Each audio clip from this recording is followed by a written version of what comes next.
بسم اللہ الرحمن الرحیم۔ السلام علیکم۔ ہم historical back ground of modern psychology کو اسٹڈی کر رہے ہیں، جس میں ہم نے گریک پیریڈ کو اسٹڈی کیا، مڈل پیریڈ کو اسٹڈی کیا۔ آج ہم رینیسانس پیریڈ کو اسٹڈی کریں گے۔ رینیسانس پیریڈ کو اردو میں تحریک احیاء علوم کا نام دیا جاتا ہے۔ یہ دور 16ویں صدی سے 19ویں صدی کا دور ہے۔ یہ وہ دور ہے جب یورپ میں انقلاب آیا، نئے نظام، نئے فلسفے اور نئی سائنس نے ترقی کی۔ ہر اسکول آف تھاٹ اس سے متاثر ہوا۔ آرٹ، ادب، فلسفہ، سائنس اور سیاست، تمام شعبے اس کی زد میں آئے۔ ڈارک پیریڈ ختم ہوا، نئی دریافتیں ہوئیں، نئی صنعتیں لگیں اور مشینوں کا استعمال عام ہونے لگا۔ 16ویں اور 17ویں صدی میں دنیا کے عظیم فلسفی اور سائنسدان پیدا ہوئے۔ اس میں کوپرنیکس، گلیلیو، نیوٹن اور بیکن وغیرہ شامل ہیں، جنہوں نے تجربے اور مشاہدے کی بنیاد پر ٹھوس سائنسی نظریات پیش کیے جو کہ مذہبی اثر سے آزاد تھے۔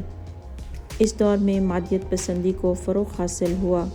اس دور کو تجربیت کا دور کہا جاتا ہے۔ اس دور میں جو ماہرین شامل ہیں ان میں Francis Bacon, Descartes, Thomas Hobbes اور جان لاک وغیرہ شامل ہیں۔ ون بائی ون ہم ان سب کو دیکھیں گے کہ ان کی اس دور کی کیا کنٹریبیوشن ہے۔ سب سے پہلے ہم دیکھتے ہیں کہ فرانسس بیکن نے اس میں کیا کنٹریبیوشن کی ہے۔ فرانسس بیکن نے پہلی بار حقائق کو منظم طور پر اکٹھا کرنے اور اسے تحقیق کے لیے استعمال کرنا شروع کیا کہ جو حقائق کائنات میں بکھرے پڑے ہیں، تحقیق کے لیے اس کو اکٹھا کیا، اور اس طریقے سے ایک جنرل سائیکالوجی کی ڈیولپمنٹ ہونا شروع ہوئی۔ بیکن کے مطابق سائنس کا آغاز حقائق کے حصول سے ہوتا ہے۔ سائنس حقائق کو سمجھنے کا نام ہے۔ حقائق کو پہلے مرتب کرنا چاہیے، پھر اس کی کلاسیفیکیشن کرنی چاہیے اور پھر اس کو جنرلائز کرنا چاہیے۔ اس کے لیے پھر اس کا تجزیہ کرنا چاہیے۔ یہ ایک سائنٹیفک پروسیجر ہے۔ انہوں نے ڈیڈکٹیو ریزننگ کو بھی سائنسی انداز سے انٹروڈیوس کروایا، جسم اور ذہن کے انٹریکشن کا ذکر بھی کیا اور نفسی علاج کو بھی دریافت کیا۔ فرانسس بیکن نے انڈکٹیو ریزننگ کو سائنسی انداز سے متعارف کروایا اور ذہن اور جسم کے انٹریکشن کے بارے میں اور سائیکو تھراپی کی اہمیت پر زور دیا۔ ڈیکارٹ کو جدید فلسفے اور سائنس کا بانی سمجھا جاتا ہے۔ ڈیکارٹ نے کائنات کو میکینیکل انداز میں پیش کیا اور کہا کہ کائنات کی ہر شے کسی قانون کے تحت حرکت کر رہی ہے۔ انسانی جسم کی ساخت اور اس کے وظائف کو میکینیکل اصولوں کے تحت ڈیکارٹس نے ایکسپلین کیا۔ ڈیکارٹ نے جسم اور ذہن کو الگ کر کے پیش کیا اور کہا کہ جسم اور ذہن دو علیحدہ نظام ہیں۔ انسانی جسم بھی مشین کی طرح میکینیکل اصول کے تحت کام کرتا ہے۔ اس نے ذہن اور روح کو ابدی اور غیر مادی قرار دیا اور اس کا کہنا ہے کہ روح ہر انسان میں موجود ہوتی ہے جو اسے استدلال کے ذریعے مختلف قسم کے معاملات کی تہہ تک پہنچنے میں مدد دیتی ہے۔ اس کے علاوہ ڈیکارٹ کا نظریہ ہے کہ پیدائش کے وقت انسان کے ذہن میں کچھ نقوش کندہ ہوتے ہیں جن کی وجہ سے اسے افعال ادا کرنے میں آسانی ہوتی ہے۔ اس نے اس کو انیٹ آئیڈیاز کا نام دیا۔ اس نے کہا کہ فکر ذہن کا فنکشن ہے کہ جب ہم فکر کرتے ہیں تو اس کا فنکشن سے ہمیں پتہ چلتا ہے کہ ہم کسی چیز کے بارے میں کس طریقے سے سوچ رہے ہیں۔ ذہن کے 3 عوامل ہیں: تفکر، ارادہ اور احساسات۔ اس نے انسان کو انیٹ آئیڈیاز، حواس کا مجموعہ قرار دیا اور کہا کہ حواس کے ذریعے ہم علم حاصل کرتے ہیں۔ ڈیڈکٹیو ریزننگ اور ریفلیکس ایکشن کی بھی اس نے وضاحت کی۔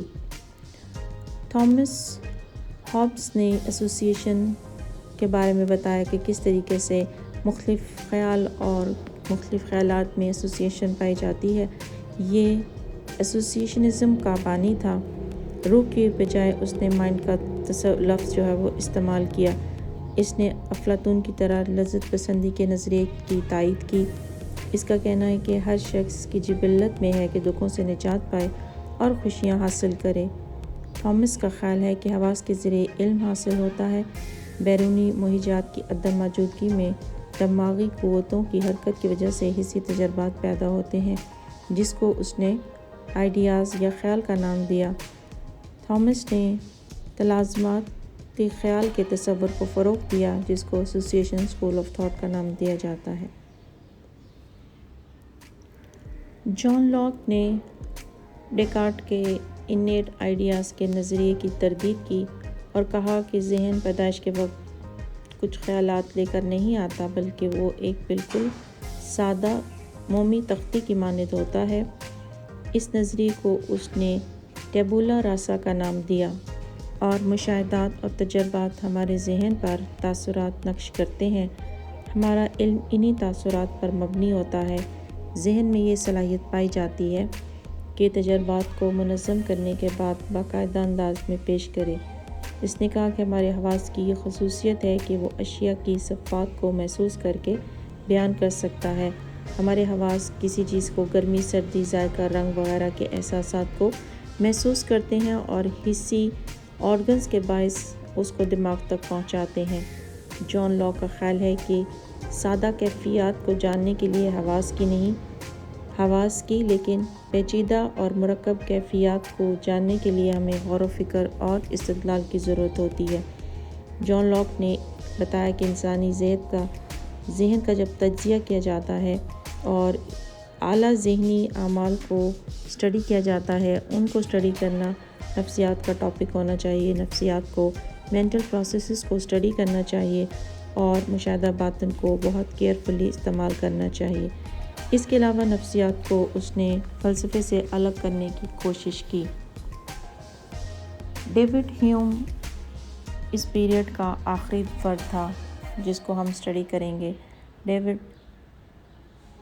ہیوم کو مادیت پسند مفکر کہا جاتا ہے۔ اس کا کہنا تھا کہ ہمیں صرف حواس پر ہی بھروسہ کرنا چاہیے، کیونکہ حواس خمسہ کے علاوہ کوئی اور حقیقت نہیں، صرف وہی اشیاء ہیں جن کا کوئی وجود ہے۔ جس چیز کا کوئی وجود نہیں ہے، اس کی کوئی حقیقت بھی نہیں ہے۔ اس نے بتایا کہ تجربات سے ہی انسان سیکھتا ہے اور انسان کے علم میں اضافہ ہوتا ہے۔ علم حاصل کرنے کے دو ذرائع ہیں، خیالات اور تاثرات۔ ہیوم نے تلازمات خیال کے اصول مرتب کیے اور کہا کہ تلازمات کی وجہ سے مختلف قسم کے اصول جو پرسیپشن کے اصول ہیں، proximity, similarity, cause and effect اور کنٹراسٹ وغیرہ، ان اصولوں کی مدد سے ہم مختلف قسم کے خیالات کو تلازمات کی صورت میں ہمارا دماغ ان کو پرسیو کرتا ہے۔ اس کے علاوہ بہت سے ماہرین ہیں جو اس دور میں شامل ہیں اور انہوں نے نفسیات کو فلسفے سے الگ کیا اور اس کو ایک سائنسی علم بنانے میں اہم رول پلے کیا۔ Thank you very much.